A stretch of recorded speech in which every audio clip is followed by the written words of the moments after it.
has been called most famously as the Garden City. Rightly so, as the heart of the city is occupied by two very large parks, which are Lalbaug and the Cubbon Park. Both of these immaculately laid out gardens are a must in every travel itinerary for one to get a feel for the fantastic gift of a green city that the British bequeathed us. One must soak in the greenery, walking in the early morning mist to get immersed in the beautiful idea that is Bangalore. It is probably because of people who don't have this idea in their hearts that we have landed up with a city under siege by the demons of development. First up, let us visit Lalbaug. The best time to see the Lalbaug is during the early morning hours. I recommend this for many reasons. 1. It is open from 6 o'clock in the mornings. 2. Tourists are always pressed for time, and when you can finish a major site in the morning itself, you are making time for more. The last, but definitely not the least, is that if you take this long walk, it can be as long as you want it, between 2 to 7 kilometers in the early morning. You can treat yourself to the best South Indian breakfast in the whole of Bengaluru without feeling guilty at the nearby legendary Mavalli Tiffin Rooms, the MTR. I guess this is a clincher, right? However, even if you are not there in the morning, you can still make use of this guide. Okay, so here we are, ready to enter the Lalbaug from the main entrance.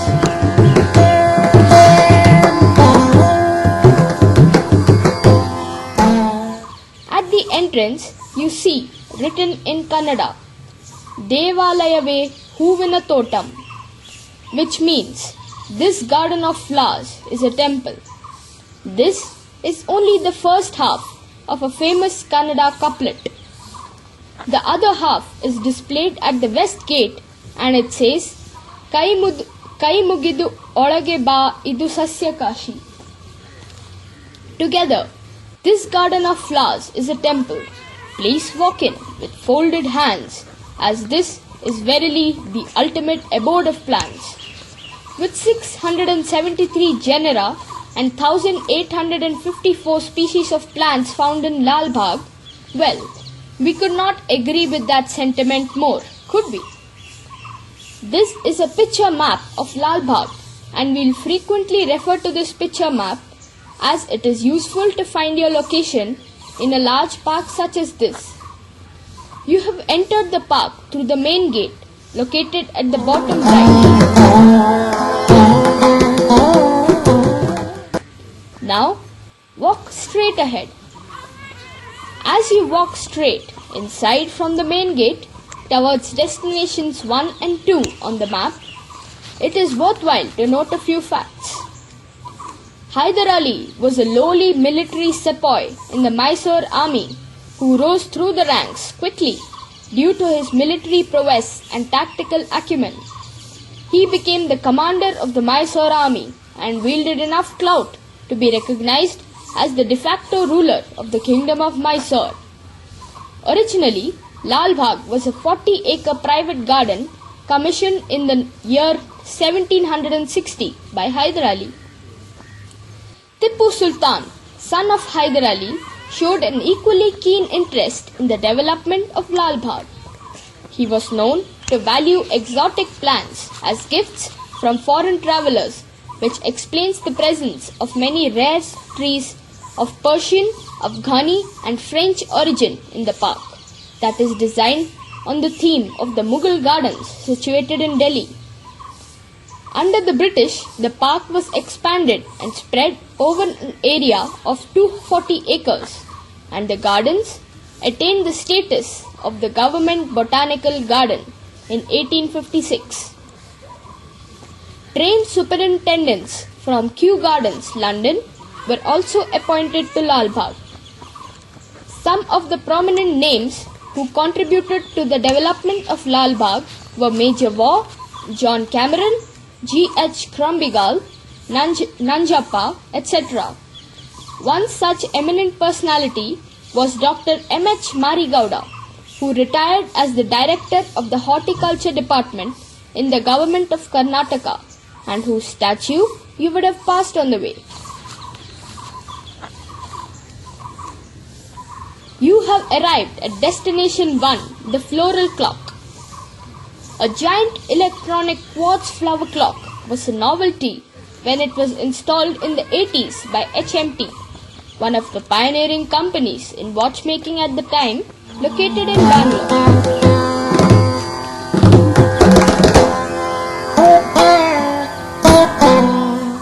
Move on to the statue of Jayachamarajendra Vadeyar. Number 2. He was one of the many benevolent and popular kings who ruled over the kingdom of Mysore.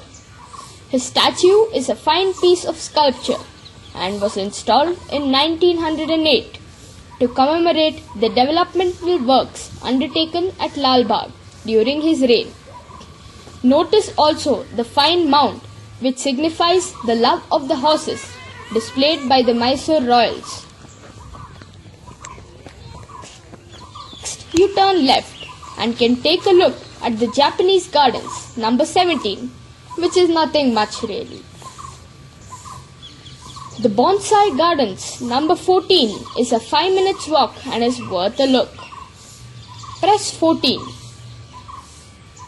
A collection of over 1,000 bonsai samples was gifted by one individual called Srinivas when he decided to relocate to US. Today, only about 500 remain.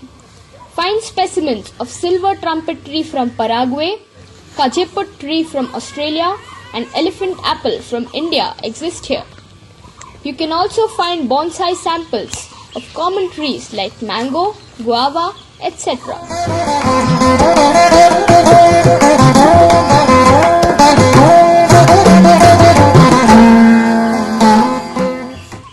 Opposite the bonsai park, walk a little and you will arrive at the bottom of a hillock, on top of which is located the Kempegowda Tower, number 15 on the map. Let us now climb the Lalbaug rock. Step lightly, for this is the holy Mecca for the geologists worldwide. This particular outcrop is estimated to be 2.5 to 3.4 billion years old, which is around the same time the core of the earth itself was being formed. Yes, the core of the earth. That is why this rocky patch has been identified as an extremely rare occurrence of exposed outcrops of gneiss. Gneiss, spelt as Gneiss, is a coarse-grained rock formed at high pressures and temperatures, in which light and dark mineral constituents are segregated into visible bands. The dark segments or bands you see at Lalbaug are of biolite, which is formed from the fossils of living organisms. This outcrop, called Peninsular Gneiss, has been declared as a National Geological Monument by the Geological Survey of India. Of course, Kempegowda, the founder of the city, had no idea of all this when he erected one of the 4 granite watchtowers to mark the boundaries of the city on top of this rock. Walk down the glass house, number 11. You can take a look at the pigeon house called Dovecot, which is used for housing birds.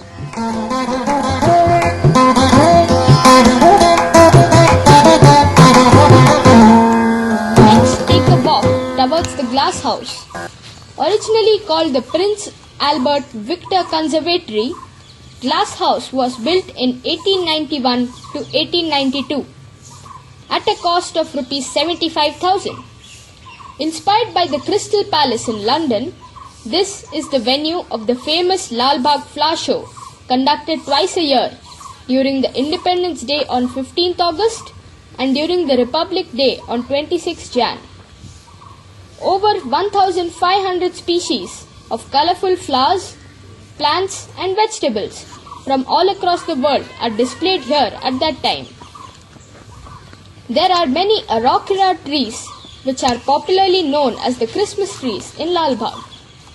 The one near the glass house is planted well before 1861, and at nearly 150 feet, it is quite a sight.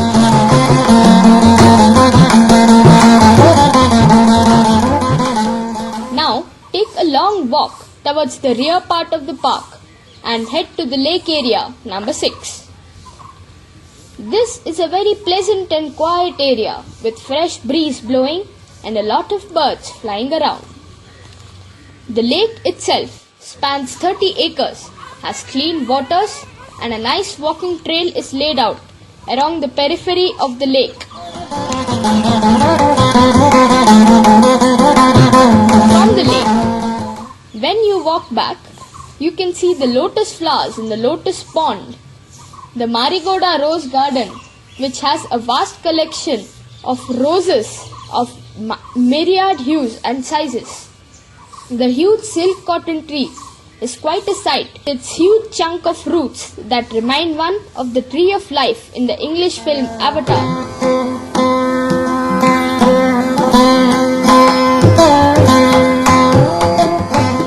Lalbaug also houses the offices of the Karnataka Horticultural Society that renders free advice and conducts weekend courses in horticulture and flower arrangement to those interested in flowers and gardens. This is Satvik signing off. Hope your visit to the Temple of the Plants has been worthwhile.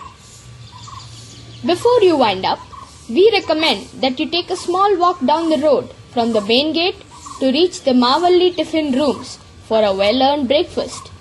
That is another delicious story for another day.